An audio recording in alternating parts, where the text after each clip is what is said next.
Bienvenidos a este programa especial ¿Qué sabía el Papa? Durante la próxima hora veremos un documental sobre lo que el cardenal Joseph Ratzinger hizo antes y después de ser elegido Papa sobre los abusos sexuales por parte de sacerdotes.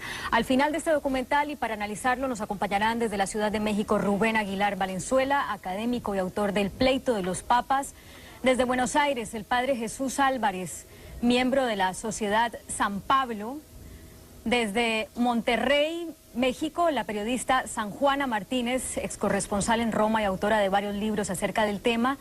Desde Los Ángeles, la abogada Marta Escutia, especialista en casos de abuso sexual sacerdotal y miembro del equipo del abogado Jeff Anderson. Y desde Saltillo, México, Monseñor Raúl Vera, obispo de la diócesis de Saltillo. Bienvenidos a todos y a ustedes junto con la audiencia los invitamos a ver qué sabía el Papa.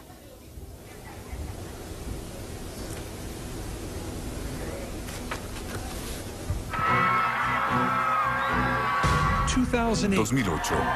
un viaje que hizo historia.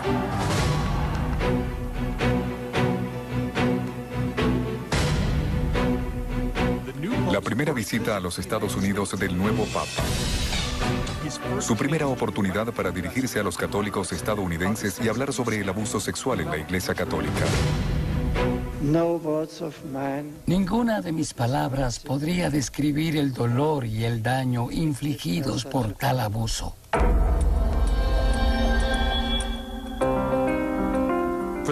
Por primera vez, un papa se reúne con las víctimas del abuso. Fue el primer papa en pedir perdón por la crisis de abuso sexual con voz propia. Fue el primer papa en redactar un documento completamente dedicado al abuso sexual, y así sucesivamente. Pero detrás de las disculpas públicas y los encuentros históricos, hay una historia más sombría y complicada.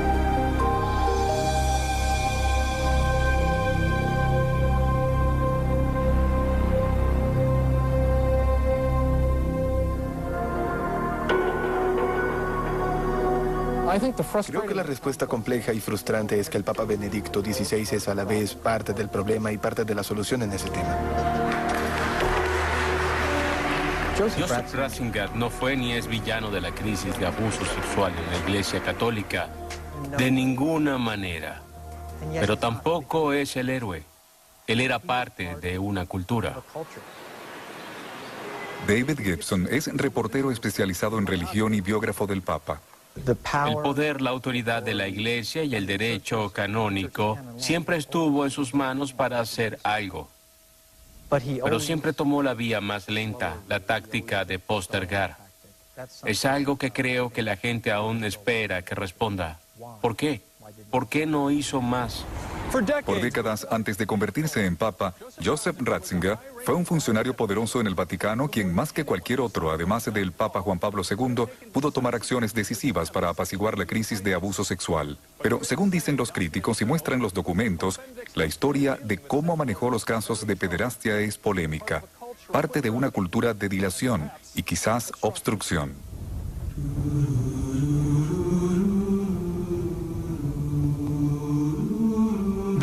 Esa historia comienza en Alemania, en el pequeño pueblo de Grafing. En 1986, el párroco Peter Hullermann fue condenado por abusar sexualmente de niños. Pero tan impactante como el abuso mismo fue esto. Hullermann ya antes había abusado de niños y la jerarquía de la iglesia lo sabía.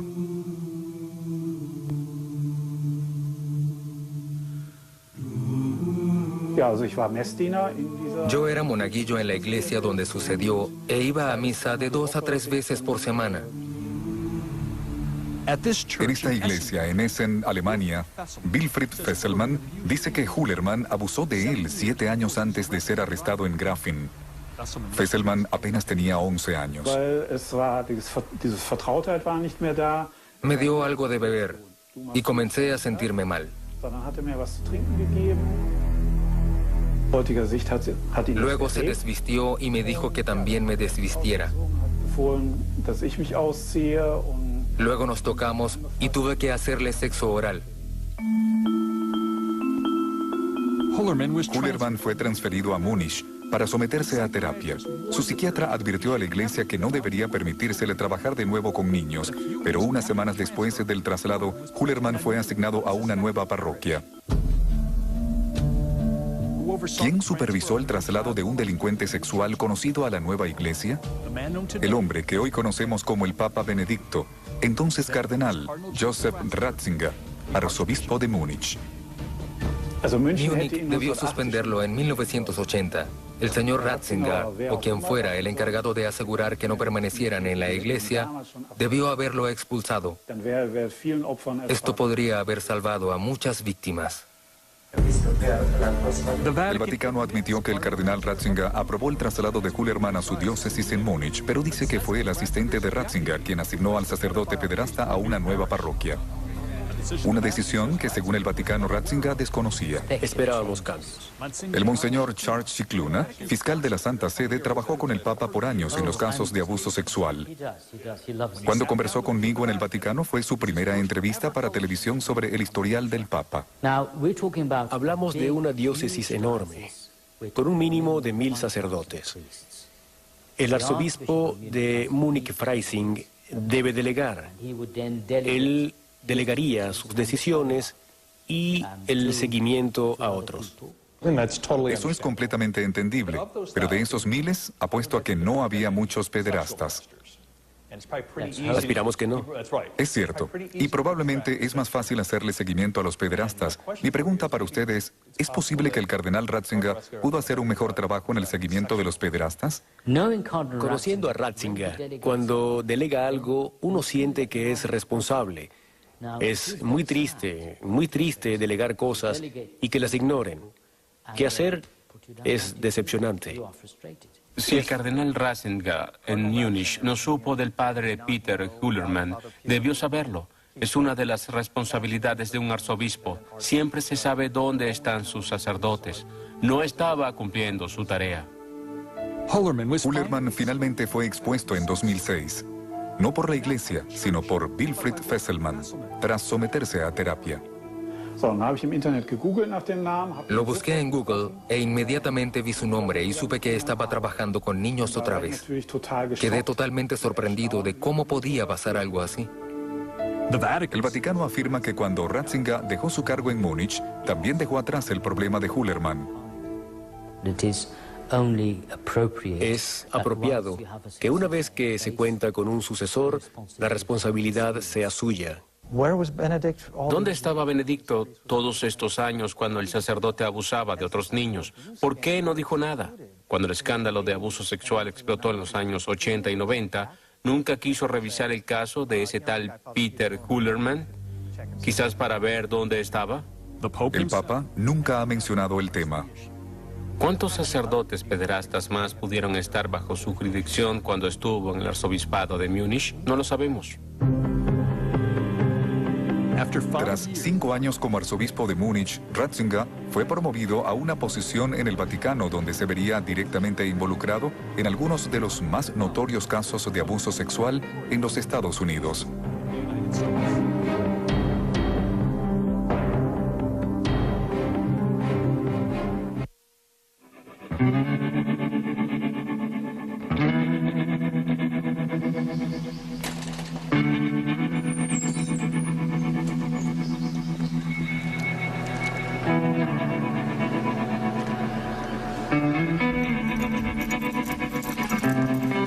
En un retiro lacustre en el norte de Wisconsin, Terry Kohut trata de escapar de su pasado. No es fácil. Hace 50 años, cuando apenas tenía 10 años, Terry, quien es sordo, fue enviado a la escuela de St. John en Milwaukee, Wisconsin. Lo que le sucedió allí a Terry y a otros 200 niños sordos es el centro de la crisis de abuso sexual de menores en la Iglesia Católica. Y de la pregunta sobre si el Papa Benedicto, entonces Cardenal Ratzinger, lo sabía. Terry Kohut nunca había hablado públicamente sobre los horrores que sufrió en St. John, hasta ahora. ¿Qué le hizo? Una mañana cuando entré en su oficina, la puerta estaba cerrada y el padre Murphy me dijo, bájate el pantalón. El padre Lawrence Murphy fue director de St. John más de 2 décadas. Su carisma y liderazgo le ganaron fondos para la escuela y respeto de la comunidad. Pero el padre Murphy también ha sido acusado por decenas de sordos como el hombre que los violó y abusó sexualmente de ellos por años en su niñez. Y el padre Murphy me dijo que me acostara. Y me acosté con los pantalones aún en mis tobillos, en la cama, y luego me tocó. La conducta del padre Murphy llegó a oídos del cardenal Ratzinger, pero su manejo del caso sorprendería a las víctimas de Murphy. Creo que el caso de Murphy muestra la deferencia que el cardenal Ratzinger y el Papa Benedicto siempre dio al sacerdote. Lo que suceda en el tribunal. Hoy en día, Terry Kohut está demandando al Vaticano por lo que el padre Murphy le hizo en St. John. Su acusación es la primera en nombrar específicamente a Joseph Ratzinger, ahora Papa Benedicto. Hasta ahora, Terry Kohut solo es referido anónimamente como Ciudadano 16. En una exclusiva entrevista para CNN salió a la luz pública. Estaba confundido, no sabía por qué sucedía eso. Era un sacerdote. Trataba de entenderlo, no podía creer que un sacerdote hiciera eso.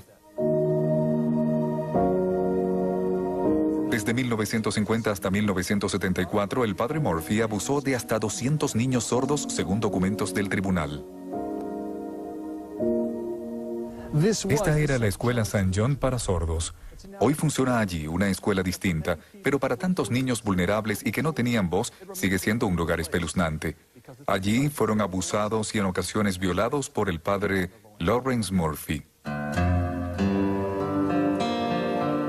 Se cree que el sacerdote seleccionaba como víctimas a los más vulnerables o a quienes ya habían sufrido tragedias en sus cortas vidas. Terry Kohut coincidía con ese patrón. Mi hermano se electrocutó. Murió cuando yo tenía 10 años. Y a los 11 años, mi padre se ahorcó. A los 12, mi perro favorito murió. Todo eso me destrozó y vi al padre Murphy y creí que sería como un segundo padre para mí. Pero para mi sorpresa, se aprovechó de eso.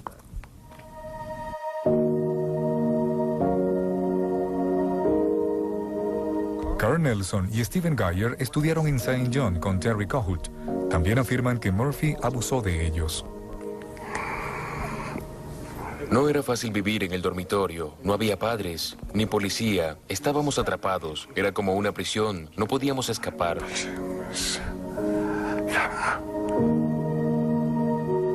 Carl Nelson era luterano, pero el padre Murphy lo ayudó a convertirse al catolicismo. Y luego comenzó a visitarlo de noche en su cama. Tenía miedo. Era solo un niño. Él era un hombre fuerte. ¿Qué podría hacer? En varias ocasiones, los niños trataron de contar lo que sucedía a familiares, otros sacerdotes, pero nadie les creyó. Carl Nelson dijo que un grupo de niños incluso recurrió a la policía de Milwaukee en busca de ayuda, pero la policía los llevó de vuelta con el padre Murphy. Hablamos con la policía, le contamos nuestra historia, pero le creyeron a él. Creyeron en el padre Murphy, no en nosotros. Los niños de la escuela incluso redactaron documentos. Tras años de acusaciones y amenazas de demandas, el obispo local finalmente trasladó al padre Murphy en 1974 a una zona remota del norte de Wisconsin. Allí surgieron más reportes de abuso. Dígame por qué decidió presentar una demanda. ¿Qué desea que suceda? Quiero demandar al Vaticano porque he estado esperando todos estos años para que excomulguen y expulsen al padre Murphy, pero no lo han hecho. En 1995, Terry Kohut comenzó a escribir cartas sobre lo que le sucedió. Usted escribió una carta asombrosa al padre Murphy en 1995. Quiero leer parte de ella. El Jesús de la cruz colgado en la pared lo vio venir cada noche a abusar de nosotros. Debe haber estado indignado y triste cada vez. Espero que llorara como nosotros porque éramos niños inocentes. Terry Kohut envió copias de sus cartas al Vaticano, a la Congregación para la Doctrina de la Fe. A la cabeza de esa oficina estaba el cardenal Joseph Ratzinger, ahora el Papa.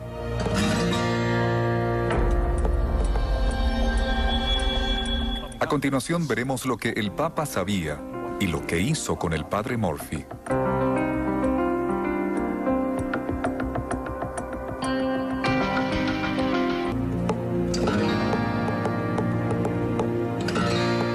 A mediados de los 90, acusaciones de violación y abuso sexual por parte del padre Lawrence Murphy en la escuela St. John en Milwaukee llegaron a conocimiento del Vaticano.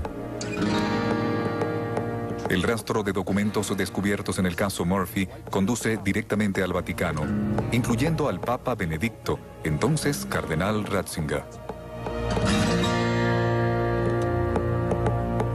Mientras haya trabajo por hacer, me siento bendecido por tener la oportunidad de hacerlo. El abogado de Minnesota, Jeff Anderson, encabeza la demanda de Terry Kohut contra el Vaticano y el Papa Benedicto. Anderson ha demandado a cientos de sacerdotes por abuso sexual y ha obtenido una enorme cantidad de documentos del Vaticano que sustentan su caso contra el Papa. ¿Creen que el cardenal Ratzinger conocía el caso del padre Murphy?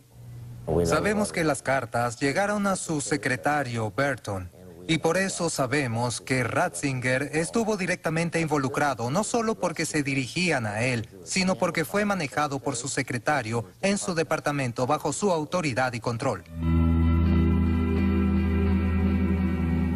Los casos de abuso sexual no eran entonces la principal responsabilidad de Joseph Ratzinger como cabeza de la Congregación para la Doctrina de la Fe.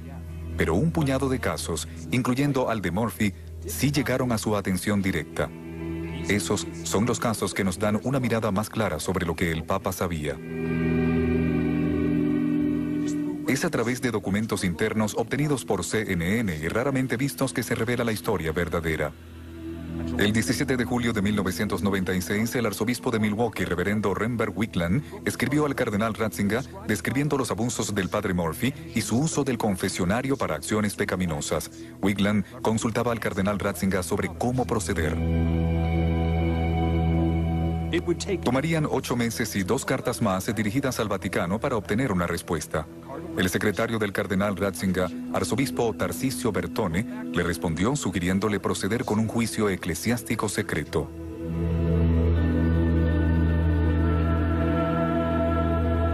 Luego, el padre envió una carta personal al cardenal Ratzinger afirmando que tenía 72 años y estaba enfermo. Decía: "Me he arrepentido de mis transgresiones pasadas y simplemente quiero vivir el tiempo que me resta en la dignidad de mi sacerdocio".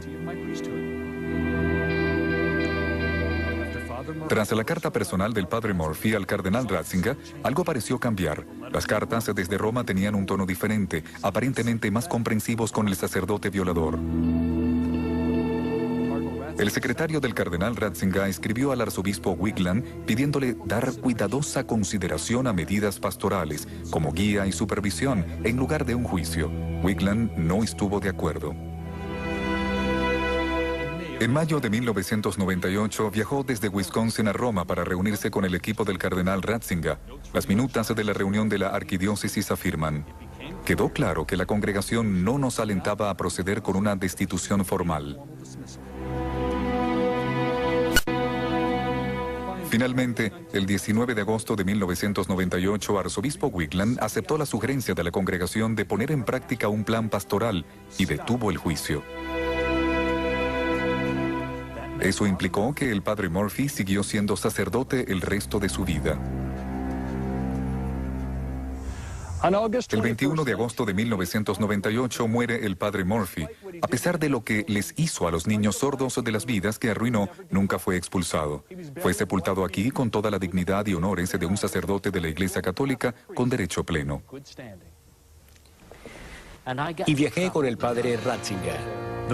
El fiscal del Vaticano, Monseñor Charles Scicluna, afirma que entiende la frustración y la ira en el caso Murphy. ¿Se debió permitir al padre Murphy morir como sacerdote? Si el caso se hubiese decidido hoy con el conocimiento que tenemos, el juicio habría sido distinto. Hablamos de juicio humano aquí. ¿Fue fallido el juicio humano por parte del cardenal en este caso? No hablaría de fallido, porque es un juicio que requirió muchas reparaciones y escándalo en el sentido de que se esperaba una admisión pública de culpa y garantizar que el padre Murphy fuese colocado en un ministerio donde no constituyera un riesgo. ¿No fue un error en ese entonces? No lo calificaría de error. Lo llamaría un enfoque diferente para un caso muy difícil. Pero el abogado de Terry Kohut ve las cosas de manera diferente. Ese proceso está diseñado para una sola cosa, y es evitar el escándalo.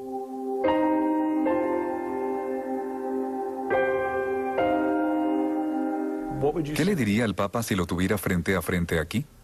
Me preguntaría por qué. ¿Por qué detuvo el juicio?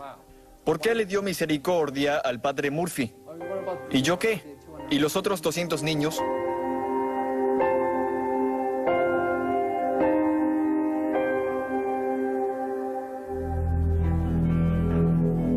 A continuación, otro caso de un sacerdote pederasta, con la firma del cardenal Ratzinger.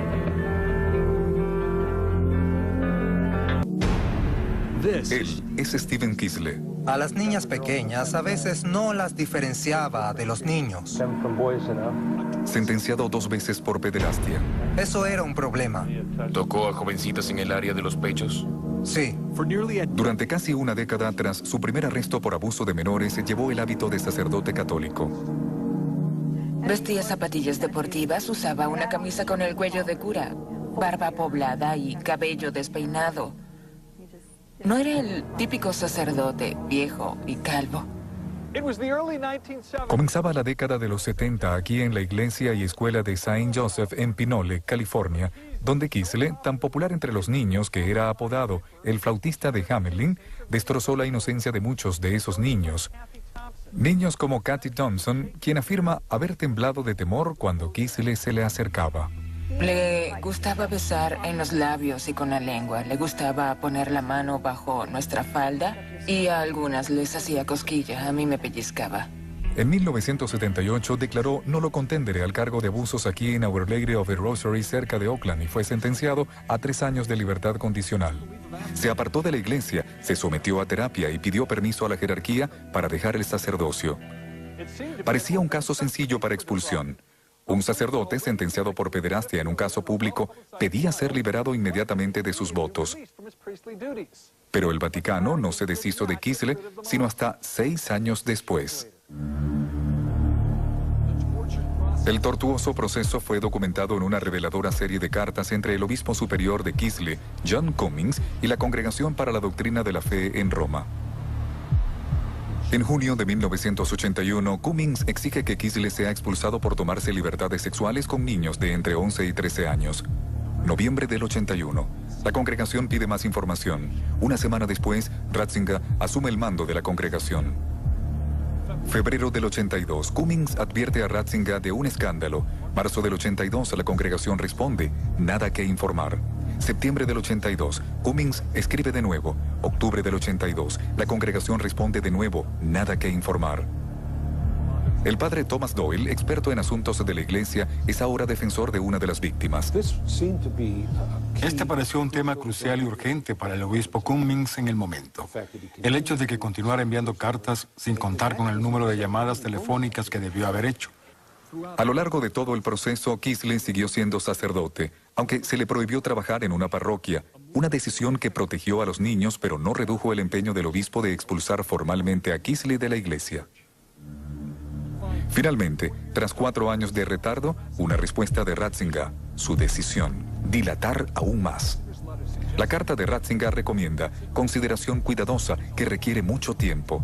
Y si bien reconocía la grave significación del caso, decía que también era necesario considerar el bien de la Iglesia Universal. Estoy decepcionada de él. No puedo creer que dejara pasar eso y pensara no hacer nada por el bien de la Iglesia. ¿Y el bien de los niños? Es tan culpable como Kisle. Igual de culpable. Kislen siguió siendo sacerdote 1 año y medio más antes de que Ratzinger le permitiera colgar el hábito. ¿Por qué tardó tanto? El Vaticano afirma que las manos de Ratzinger estaban atadas por una orden general dada por el Papa Juan Pablo II que prohibía expulsar a sacerdotes de menos de 40 años. Kislen tenía 38. No tenía edad suficiente para satisfacer la política del Papa para la época y vieron eso como más importante que la urgencia de la situación, que requería apartar o al menos expulsar a un conocido delincuente sexual. ¿Puede entender por qué la gente en nuestro público ve esto como una decisión de alguien que no está en contacto con la realidad? No vivimos en Marte, no. Pero suena como si así fuera. Sí, entiendo. El monseñor Scicluna sostiene que Kislen pudo haber sido expulsado mediante un juicio eclesiástico, un proceso que habría tardado años. Había un sistema, un procedimiento según el cual solo se podía reducir a alguien al estado laico después de un juicio penal. El procedimiento estaba allí.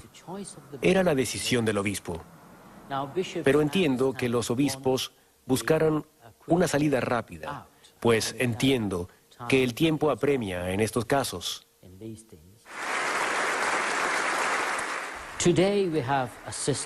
Hoy tenemos un sistema en el cual esas solicitudes se envían al Santo Padre, independientemente de la edad del sacerdote. Así que hemos avanzado y estoy muy agradecido por ello. Kislen fue laicizado, tal como denomina el Vaticano a la expulsión de la Iglesia, el 13 de febrero de 1987, un día antes de su cumpleaños número 40. Hoy en día, Kislen es un delincuente sexual registrado. Su carrera como pederasta no terminó en la Iglesia. Abusó de una niña en el 95 y ahora está libre tras una condena de prisión de 6 años. Lo vi en el estacionamiento de su edificio en el norte de California, donde vive con su esposa. Quería preguntarle sobre su pasado. ¿Cómo se sintió cuando el Vaticano no le dio permiso para dejar el sacerdocio? Eso fue hace mucho tiempo, me respondió.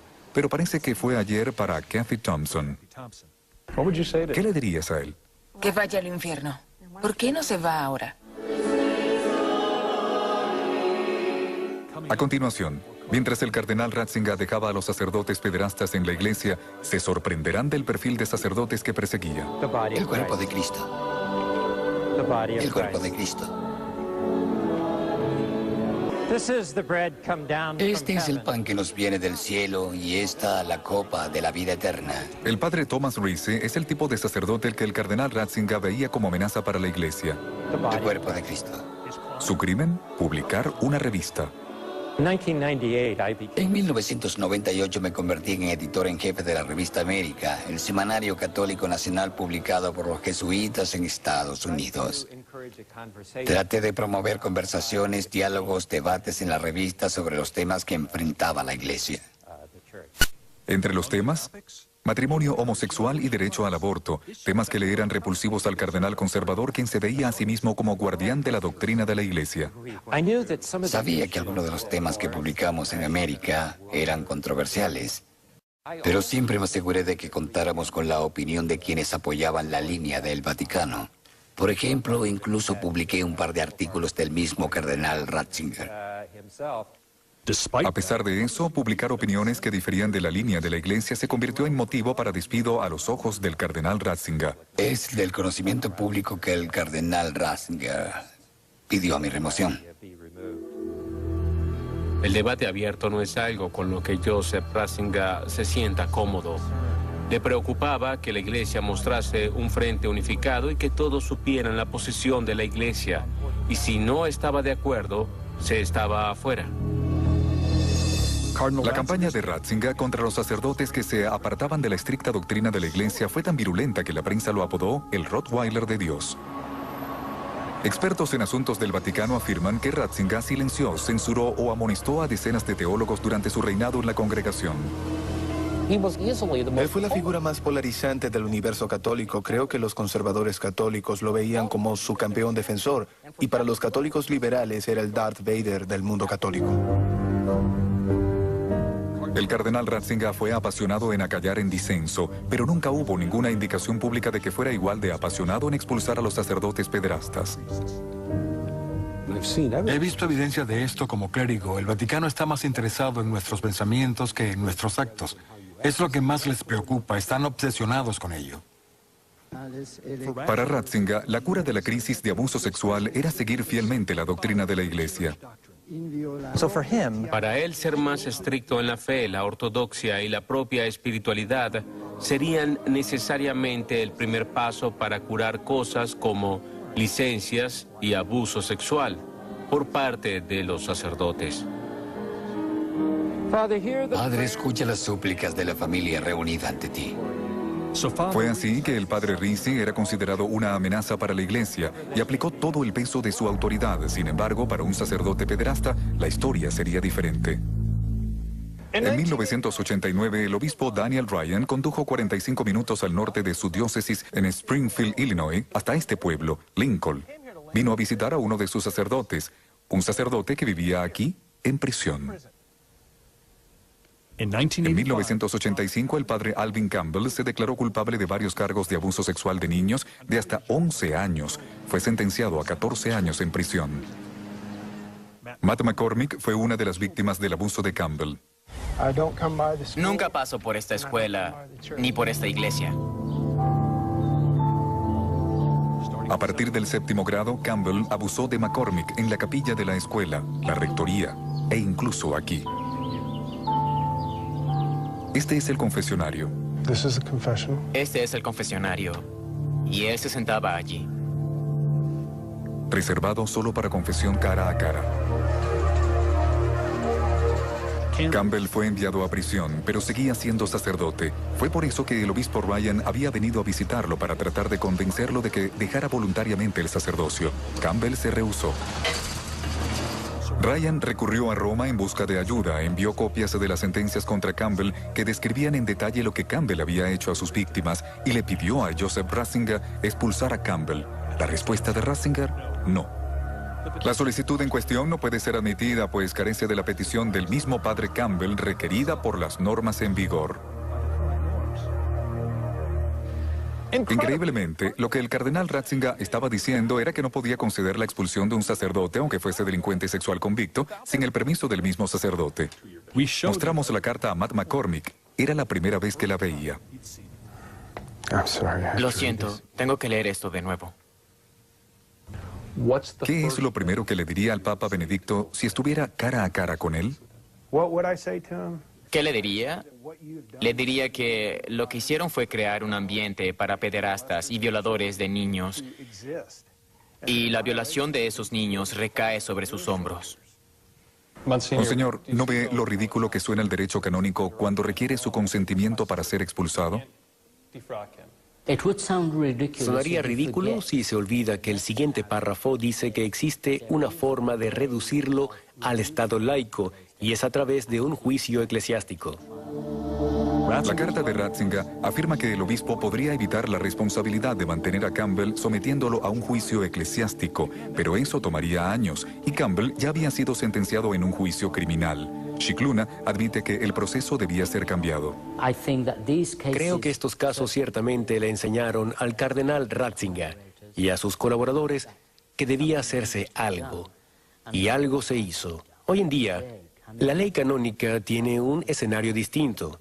Esto no sucedería bajo la ley canónica actual, y eso es mérito del cardenal Ratzinger, quien hoy en día es el Papa Benedicto XVI. Campbell sería expulsado 3 años más tarde, después de que finalmente consintiera solicitarla él mismo.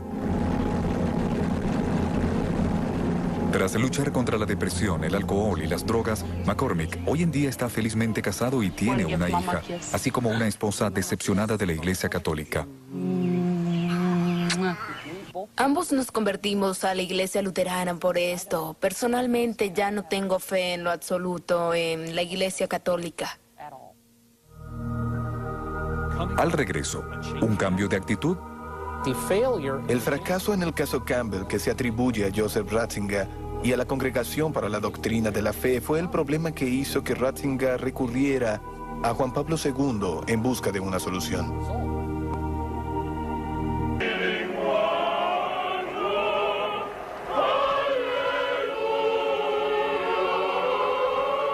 Para 2001, la crisis de los sacerdotes pederastas comenzaba a ahogar a la Iglesia Católica, pero el Papa Juan Pablo II no la había enfrentado.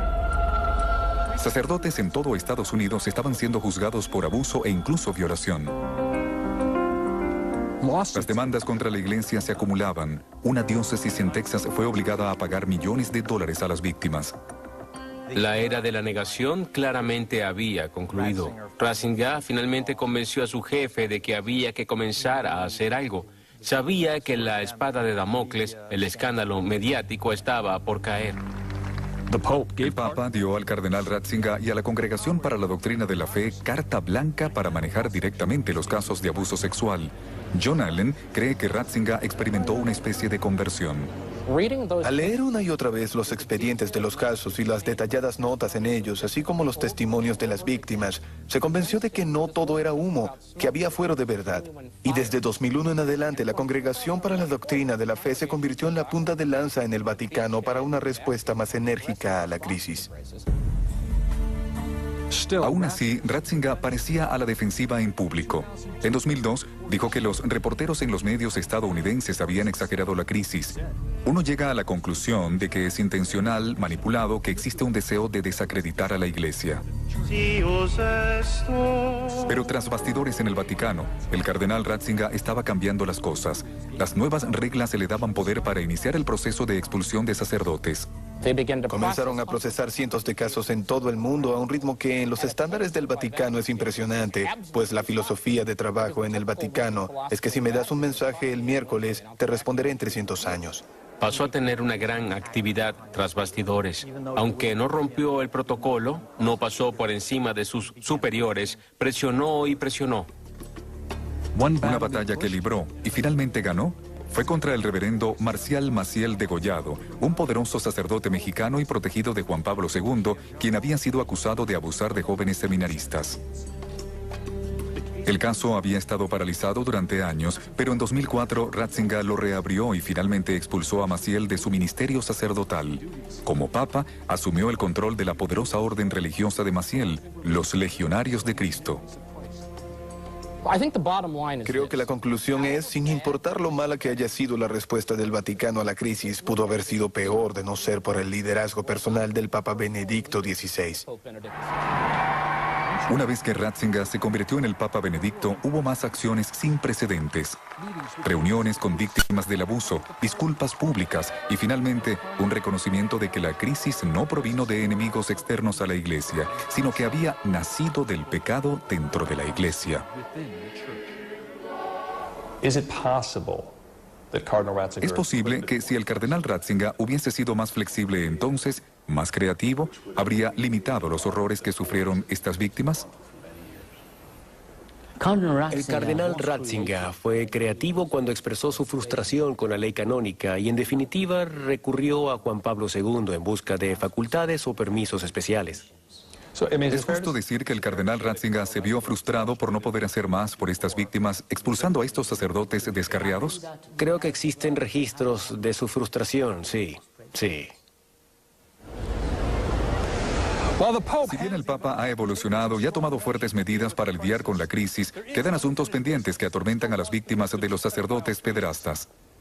¿Y los obispos? Los obispos que encubrieron el abuso de los sacerdotes y los trasladaban de una parroquia a otra. Hemos clamado y clamado que se haga algo con los obispos que han encubierto los casos. Mintieron y gastaron cientos de millones de dólares de los feligreses para frenar los casos en tribunales. Aún no han hecho nada acerca de estos obispos.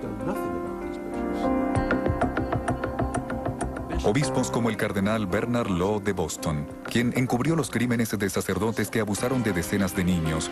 A la larga, fue obligado a renunciar, solo para terminar como cardenal en Roma. Tiene un gran título, muchas comodidades y poder y autoridad verdadera en el Vaticano, a pesar de ser uno de los más notorios obispos de la era del escándalo. Gibson cree que el Papa nunca amonestará públicamente a los obispos. No quiere abrir esa caja de Pandora porque no quiere causar dificultades para sus compañeros obispos. Los obispos de la Iglesia son sus colegas. Ese es su círculo. Y quedan más asuntos pendientes. Aún ahora es difícil de creer que los sacerdotes acusados de abuso se escondan a plena luz en la iglesia. En este pueblo del sur de la India vive un sacerdote buscado por un fiscal estadounidense. Liz Neislos, de CNN, lo entrevistó. Joseph Heya Paul ha sido acusado de abusar de 2 niñas cuando era sacerdote en Minnesota. Huyó del país terminando en la diócesis de Uttarakhand.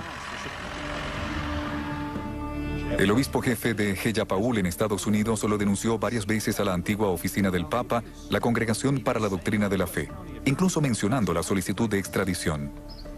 Pero hasta el día de hoy, 6 años después de la primera acusación, el padre Heya Paul sigue oficiando y vive en una casa parroquial en la India. Sostiene que es inocente. Es mentira, es totalmente falso. Y afirma que las víctimas buscan dinero. Creo que quizá existe el motivo de obtener dinero de la diócesis. Heya Paul puede continuar trabajando como sacerdote hasta que sea extraditado, lo que autoridades estadounidenses dicen puede tardar años. Ellos van de un país al otro y no hay una base de datos universal que haga... Este obispo tiene expediente, tiene problemas. Heya Paul es uno de varios sacerdotes acusados que siguen bajo protección de la iglesia. ¿Recuerdan a Peter Hullermann, el sacerdote alemán que el cardenal Ratzinger supervisaba en Múnich? 14 años tras su condena, seguía siendo párroco en Bad Tölz, Alemania, hasta que la iglesia lo suspendió a principios de año. Hasta la fecha, el Papa Benedicto nunca se ha referido personalmente al caso Hullermann, o por qué Hullermann siguió tanto tiempo en la iglesia. El caso Hullermann es una desgracia de principio a fin. El caso Hullermann dejó la impresión de que el mensaje es de encubrimiento y negación. Creo que será mucho más difícil para el Papa o sus defensores convencer al resto del mundo de que está del lado de los ángeles en el tema del abuso sexual en la iglesia.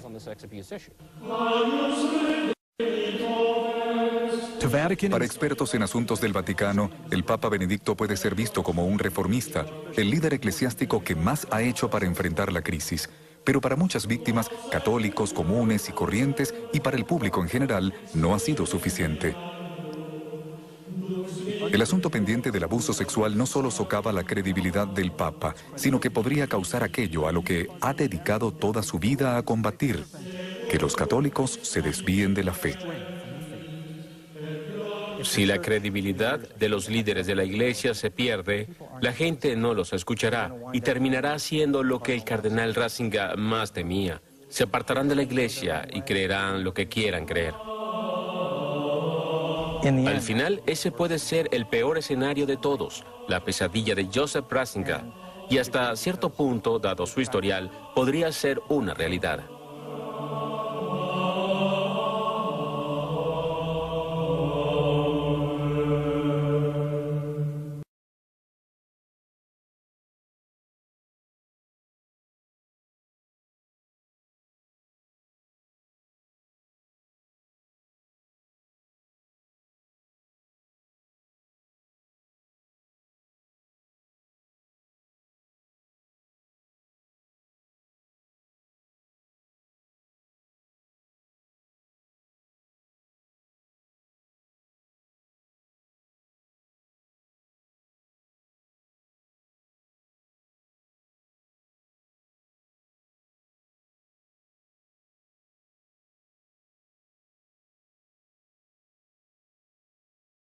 Al Papa Benedicto, entonces cardenal Ratzinger. Mientras haya trabajo por hacer, me siento bendecido por tener la oportunidad de hacerlo. El abogado de Minnesota, Jeff Anderson, encabeza la demanda de Terry Kohut contra el Vaticano y el Papa Benedicto. Anderson ha demandado a cientos de sacerdotes por abuso sexual y ha obtenido una enorme cantidad de documentos del Vaticano que sustentan su caso contra el Papa. ¿Creen que el cardenal Ratzinger conocía el caso del padre Murphy? Sabemos que las cartas llegaron a su secretario Burton. Y por eso sabemos que Ratzinger estuvo directamente involucrado, no solo porque se dirigían a él, sino porque fue manejado por su secretario en su departamento bajo su autoridad y control. Los casos de abuso sexual no eran entonces la principal responsabilidad de Joseph Ratzinger como cabeza de la Congregación para la Doctrina de la Fe. Pero un puñado de casos, incluyendo al de Murphy, sí llegaron a su atención directa. Esos son los casos que nos dan una mirada más clara sobre lo que el Papa sabía. Es a través de documentos internos obtenidos por CNN y raramente vistos que se revela la historia verdadera. El 17 de julio de 1996, el arzobispo de Milwaukee, reverendo Renberg Wigland, escribió al cardenal Ratzinger describiendo los abusos del padre Murphy y su uso del confesionario para acciones pecaminosas. Wigland consultaba al cardenal Ratzinger sobre cómo proceder. Tomarían 8 meses y 2 cartas más dirigidas al Vaticano para obtener una respuesta. El secretario del cardenal Ratzinger, arzobispo Tarcisio Bertone, le respondió sugiriéndole proceder con un juicio eclesiástico secreto.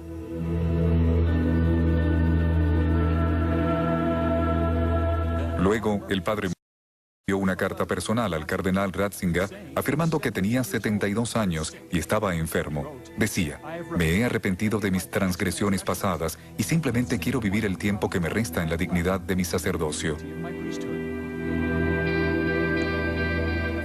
Tras la carta personal del padre Murphy al cardenal Ratzinger, algo pareció cambiar. Las cartas desde Roma tenían un tono diferente, aparentemente más comprensivos con el sacerdote violador. El secretario del cardenal Ratzinger escribió al arzobispo Wigland pidiéndole dar cuidadosa consideración a medidas pastorales, como guía y supervisión, en lugar de un juicio. Wigland no estuvo de acuerdo. En mayo de 1998 viajó desde Wisconsin a Roma para reunirse con el equipo del cardenal Ratzinger. Las minutas de la reunión de la arquidiócesis afirman: "Quedó claro que la congregación no nos... El secretario del cardenal Ratzinger, arzobispo Tarcisio Bertone, le respondió sugiriéndole proceder con un juicio eclesiástico secreto.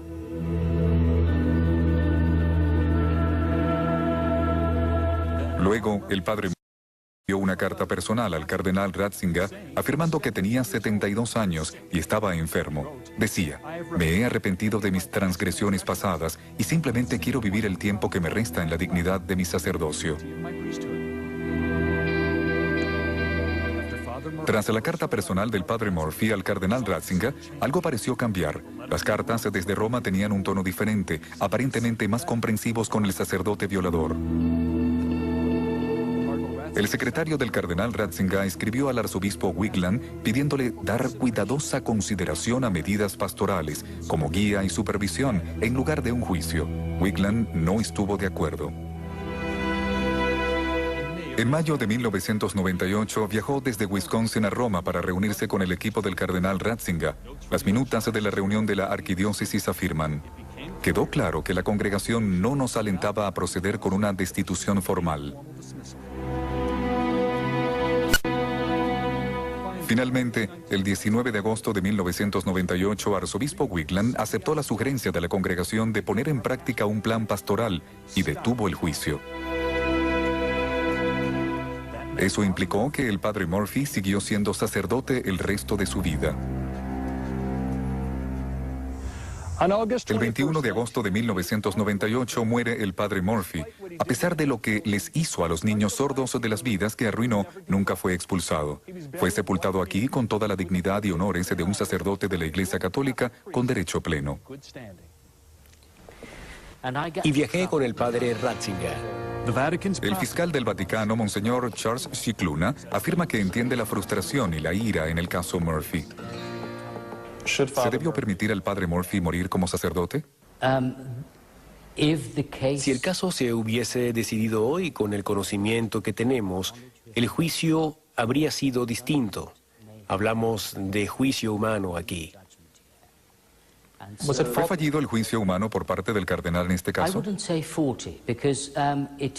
No hablaría de fallido, porque es un juicio que requirió muchas reparaciones y escándalo en el sentido de que se esperaba una admisión pública de culpa y garantizar que el padre Murphy fuese colocado en un ministerio donde no constituyera un riesgo. ¿No fue un error en ese entonces? No lo calificaría de error. Lo llamaría un enfoque diferente. Luego se desvistió y me dijo que también me desvistiera. Luego nos tocamos y tuve que hacerle sexo oral. Hullerman fue transferido a Múnich para someterse a terapia. Su psiquiatra advirtió a la iglesia que no debería permitírsele trabajar de nuevo con niños, pero unas semanas después del traslado, Hullerman fue asignado a una nueva parroquia. ¿Quién supervisó el traslado de un delincuente sexual conocido a la nueva iglesia? El hombre que hoy conocemos como el Papa Benedicto, entonces cardenal Joseph Ratzinger, arzobispo de Múnich. Múnich debió suspenderlo en 1980. El señor Ratzinger, o quien fuera el encargado de asegurar que no permanecieran en la iglesia, debió haberlo expulsado. Esto podría haber salvado a muchas víctimas. El Vaticano admitió que el cardenal Ratzinger aprobó el traslado de Hullerman a su diócesis en Múnich, pero dice que fue el asistente de Ratzinger quien asignó al sacerdote pederasta a una nueva parroquia. Una decisión que, según el Vaticano, Ratzinger desconocía. Esperábamos cambios. El monseñor Charles Cicluna, fiscal de la Santa Sede, trabajó con el Papa por años en los casos de abuso sexual. Cuando conversó conmigo en el Vaticano, fue su primera entrevista para televisión sobre el historial del Papa. Hablamos de una diócesis enorme, con un mínimo de 1000 sacerdotes. El arzobispo de Múnich-Freising debe delegar. Él delegaría sus decisiones y el seguimiento a otros. Eso es completamente entendible, pero de esos miles, apuesto a que no había muchos pederastas. Aspiramos que no. Es cierto, y probablemente es más fácil hacerle seguimiento a los pederastas. Mi pregunta para ustedes, ¿es posible que el cardenal Ratzinger pudo hacer un mejor trabajo en el seguimiento de los pederastas? Conociendo a Ratzinger, cuando delega algo, uno siente que es responsable. Es muy triste delegar cosas y que las ignoren. ¿Qué hacer? Es decepcionante. Si el cardenal Ratzinger en Múnich no supo del padre Peter Hullerman, debió saberlo. Es una de las responsabilidades de un arzobispo. Siempre se sabe dónde están sus sacerdotes. No estaba cumpliendo su tarea. Hullerman finalmente fue expuesto en 2006. No por la iglesia, sino por Wilfried Fesselman, tras someterse a terapia. Lo busqué en Google e inmediatamente vi su nombre y supe que estaba trabajando con niños otra vez. Quedé totalmente sorprendido de cómo podía pasar algo así. El Vaticano afirma que cuando Ratzinger dejó su cargo en Múnich, también dejó atrás el problema sexual por parte del padre Lawrence Murphy en la escuela St. John en Milwaukee, llegaron a conocimiento del Vaticano. El rastro de documentos descubiertos en el caso Murphy conduce directamente al Vaticano, incluyendo al Papa Benedicto, entonces cardenal Ratzinger. Mientras haya trabajo por hacer, me siento bendecido por tener la oportunidad de hacerlo. El abogado de Minnesota, Jeff Anderson, encabeza la demanda de Terry Kohut contra el Vaticano y el Papa Benedicto. Anderson ha demandado a cientos de sacerdotes por abuso sexual y ha obtenido una enorme cantidad de documentos del Vaticano que sustentan su caso contra el Papa. ¿Creen que el cardenal Ratzinger conocía el caso del padre Murphy? Sabemos que las cartas llegaron a su secretario, Burton, y por eso sabemos que Ratzinger estuvo directamente involucrado, no solo porque se dirigían a él, sino porque fue manejado por su secretario en su departamento bajo su autoridad y control. Los casos de abuso sexual no eran entonces la principal responsabilidad de Joseph Ratzinger como cabeza de la Congregación para la Doctrina de la Fe. Pero un puñado de casos, incluyendo al de Murphy, sí llegaron a su atención directa. Esos son los casos que nos dan una mirada más clara sobre lo que el Papa sabía. Es a través de documentos internos obtenidos por CNN y raramente vistos que se revela la historia verdadera. El 17 de julio de 1996, el arzobispo de Milwaukee, reverendo Renberg Wigland, escribió al cardenal Ratzinger describiendo los abusos del padre Murphy y su uso del confesionario para acciones pecaminosas. Wigland consultaba al cardenal Ratzinger sobre cómo proceder. Tomarían 8 meses y 2 cartas más dirigidas al Vaticano para obtener una respuesta. El secretario del cardenal Ratzinger, arzobispo Tarcisio Bertone, le respondió sugiriéndole proceder con un juicio eclesiástico secreto.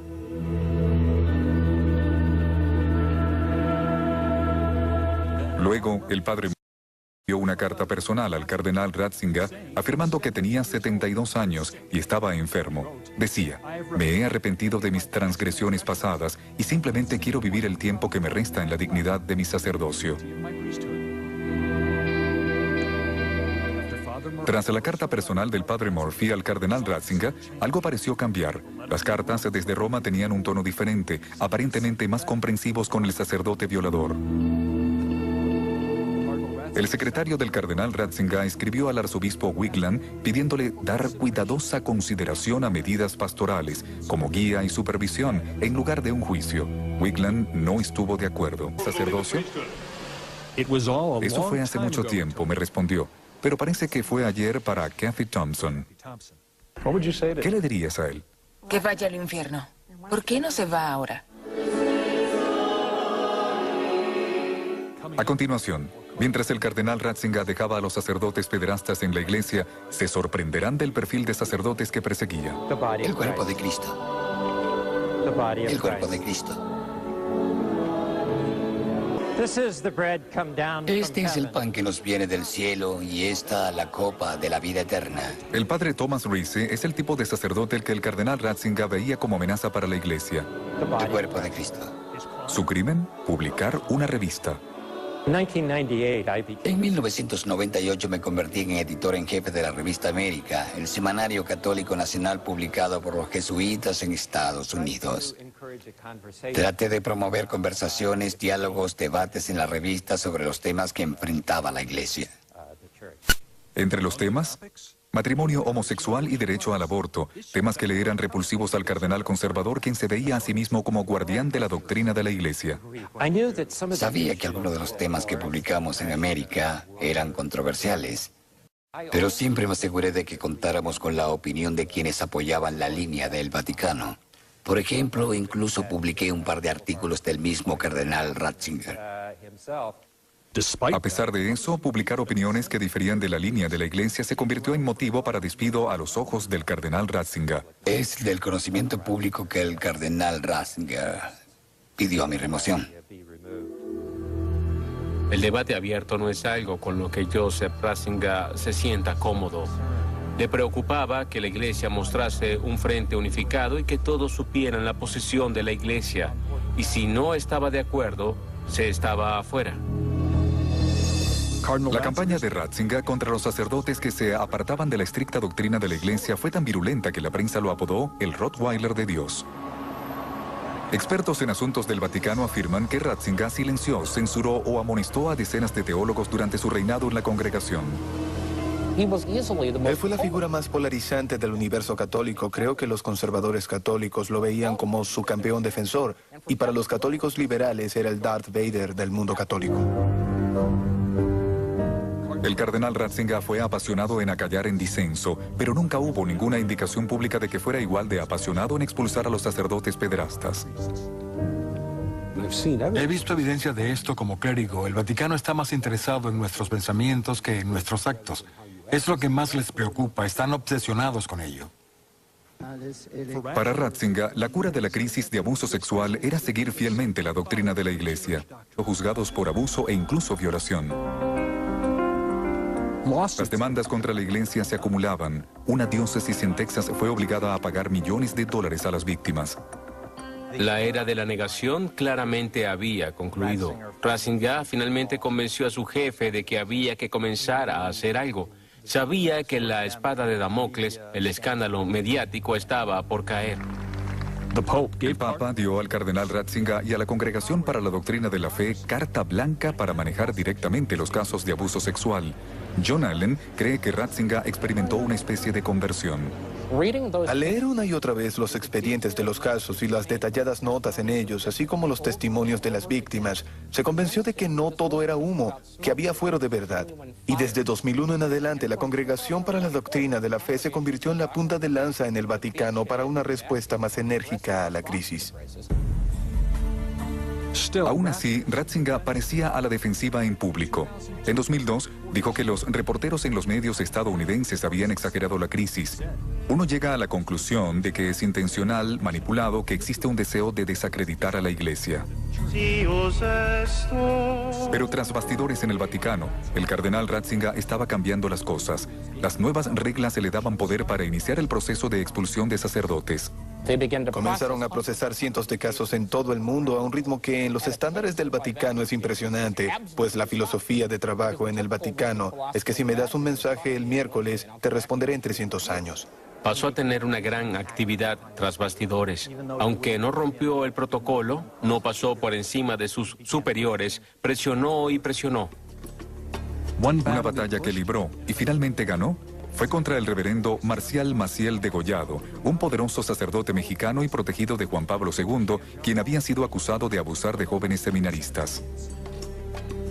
El caso había estado paralizado durante años, pero en 2004 Ratzinger lo reabrió y finalmente expulsó a Maciel de su ministerio sacerdotal. Como papa, asumió el control de la poderosa orden religiosa de Maciel, los Legionarios de Cristo.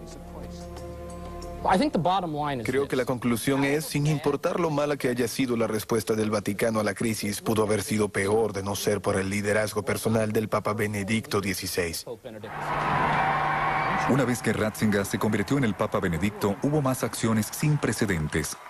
Reuniones con víctimas del abuso, disculpas públicas y finalmente un reconocimiento de que la crisis no provino de enemigos externos a la Iglesia, sino que había nacido del pecado dentro de la Iglesia. ¿Es posible que si el cardenal Ratzinger hubiese sido más flexible entonces, más creativo, habría limitado los horrores que sufrieron estas víctimas?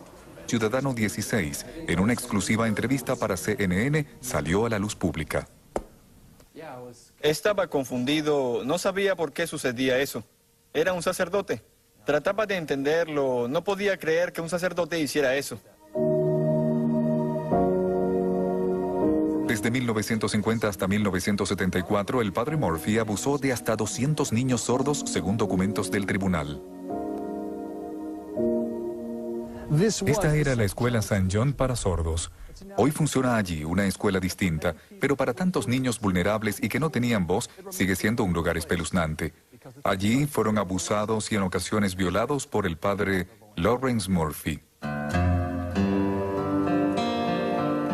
Se cree que el sacerdote seleccionaba como víctimas a los más vulnerables o a quienes ya habían sufrido tragedias en sus cortas vidas.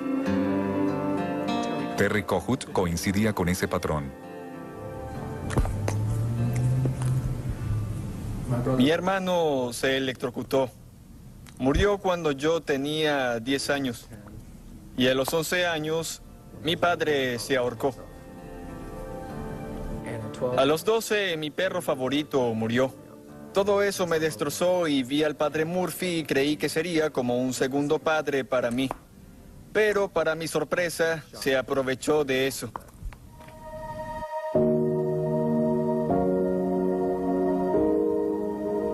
Carl Nelson y Stephen Geyer estudiaron en St. John con Terry Kohut. También afirman que Murphy abusó de ellos.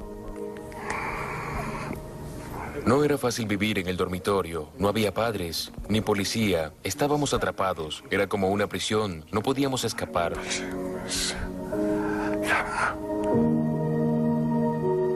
Carl Nelson era luterano, pero el padre Murphy lo ayudó a convertirse al catolicismo. Y luego comenzó a visitarlo de noche en su cama. Tenía miedo. Era solo un niño. Él era un hombre fuerte. ¿Qué podría hacer? En varias ocasiones, los niños trataron de contar lo que sucedía, a familiares, otros sacerdotes, pero nadie les creyó. Carl Nelson dijo que un grupo de niños incluso recurrió a la policía de Milwaukee en busca de ayuda, pero la policía los llevó de vuelta con el padre Murphy. Hablamos con la policía, le contamos nuestra historia, pero le creyeron a él. Creyeron en el padre Murphy, no en nosotros. Los niños de la escuela incluso redactaron documentos. Tras años de acusaciones y amenazas de demandas, el obispo local finalmente trasladó al padre Murphy en 1974 a una zona remota del norte de Wisconsin. Allí surgieron más reportes de abuso. Como los testimonios de las víctimas, se convenció de que no todo era humo, que había fuero de verdad. Y desde 2001 en adelante, la Congregación para la Doctrina de la Fe se convirtió en la punta de lanza en el Vaticano para una respuesta más enérgica a la crisis. Aún así, Ratzinger parecía a la defensiva en público. En 2002, dijo que los reporteros en los medios estadounidenses habían exagerado la crisis. Uno llega a la conclusión de que es intencional, manipulado, que existe un deseo de desacreditar a la Iglesia. Pero tras bastidores en el Vaticano, el cardenal Ratzinger estaba cambiando las cosas. Las nuevas reglas se le daban poder para iniciar el proceso de expulsión de sacerdotes. Comenzaron a procesar cientos de casos en todo el mundo a un ritmo que en los estándares del Vaticano es impresionante, pues la filosofía de trabajo en el Vaticano es que si me das un mensaje el miércoles, te responderé en 300 años. Pasó a tener una gran actividad tras bastidores. Aunque no rompió el protocolo, no pasó por encima de sus superiores, presionó y presionó. Una batalla que libró y finalmente ganó fue contra el reverendo Marcial Maciel Degollado, un poderoso sacerdote mexicano y protegido de Juan Pablo II, quien había sido acusado de abusar de jóvenes seminaristas. El caso había estado paralizado durante años, pero en 2004 Ratzinger lo reabrió y finalmente expulsó a Maciel de su ministerio sacerdotal. Como papa, asumió el control de la poderosa orden religiosa de Maciel, los Legionarios de Cristo. Creo que la conclusión es, sin importar lo mala que haya sido la respuesta del Vaticano a la crisis, pudo haber sido peor de no ser por el liderazgo personal del Papa Benedicto XVI. Una vez que Ratzinger se convirtió en el Papa Benedicto, hubo más acciones sin precedentes.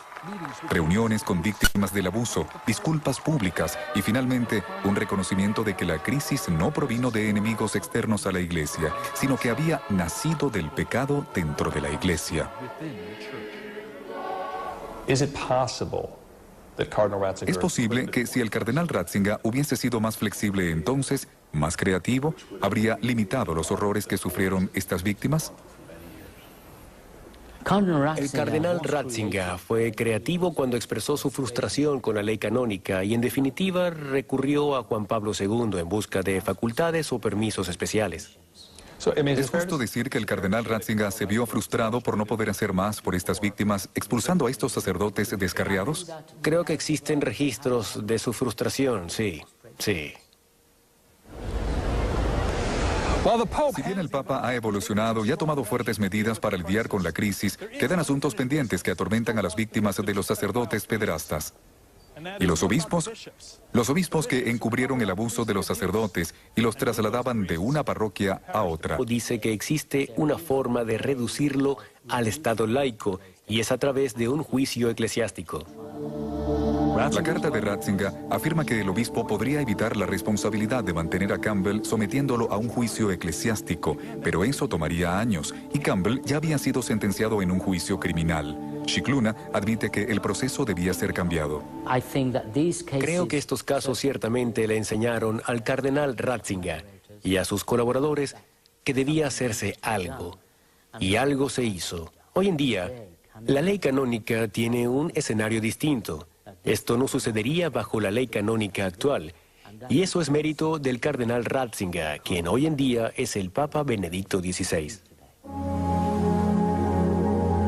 Campbell sería expulsado 3 años más tarde, después de que finalmente consintiera solicitarla él mismo. Tras luchar contra la depresión, el alcohol y las drogas, McCormick hoy en día está felizmente casado y tiene una hija, así como una esposa decepcionada de la Iglesia Católica. Ambos nos convertimos a la Iglesia Luterana por esto. Personalmente ya no tengo fe en lo absoluto en la Iglesia Católica. Al regreso, ¿un cambio de actitud? El fracaso en el caso Campbell, que se atribuye a Joseph Ratzinger y a la Congregación para la Doctrina de la Fe, fue el problema que hizo que Ratzinger recurriera a Juan Pablo II en busca de una solución.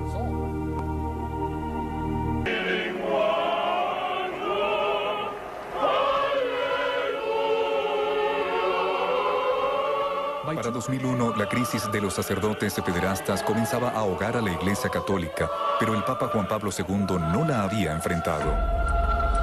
Sacerdotes en todo Estados Unidos estaban siendo juzgados por abuso e incluso violación.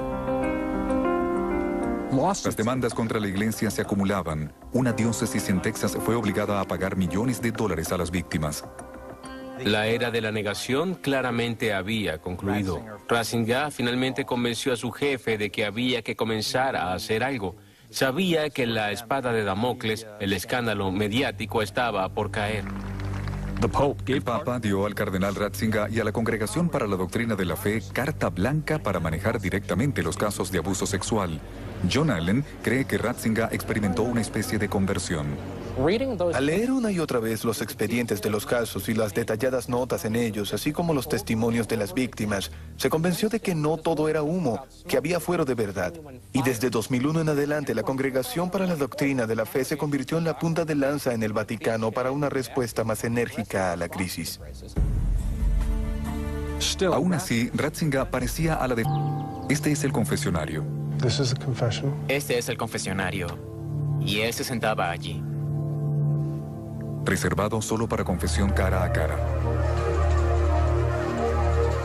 Campbell fue enviado a prisión, pero seguía siendo sacerdote. Fue por eso que el obispo Ryan había venido a visitarlo para tratar de convencerlo de que dejara voluntariamente el sacerdocio.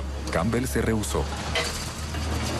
Ryan recurrió a Roma en busca de ayuda, envió copias de las sentencias contra Campbell que describían en detalle lo que Campbell había hecho a sus víctimas y le pidió a Joseph Ratzinger expulsar a Campbell.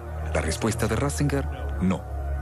La solicitud en cuestión no puede ser admitida pues carece de la petición del mismo padre Campbell requerida por las normas en vigor.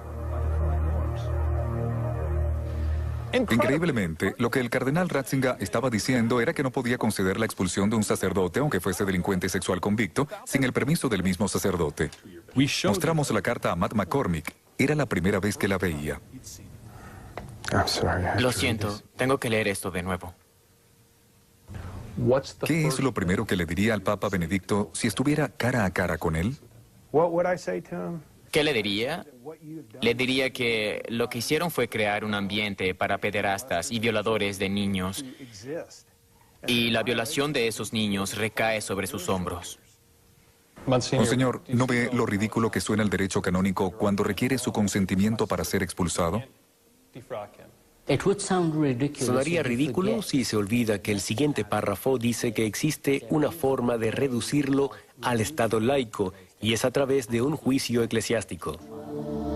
La carta de Ratzinger afirma que el obispo podría evitar la responsabilidad de mantener a Campbell sometiéndolo a un juicio eclesiástico, pero eso tomaría años, y Campbell ya había sido sentenciado en un juicio criminal. Scicluna admite que el proceso debía ser cambiado. Creo que estos casos ciertamente le enseñaron al cardenal Ratzinger y a sus colaboradores que debía hacerse algo, y algo se hizo. Hoy en día, la ley canónica tiene un escenario distinto. Esto no sucedería bajo la ley canónica actual, y eso es mérito del cardenal Ratzinger, quien hoy en día es el Papa Benedicto XVI. Campbell sería expulsado 3 años más tarde, después de que finalmente consintiera solicitarla él mismo.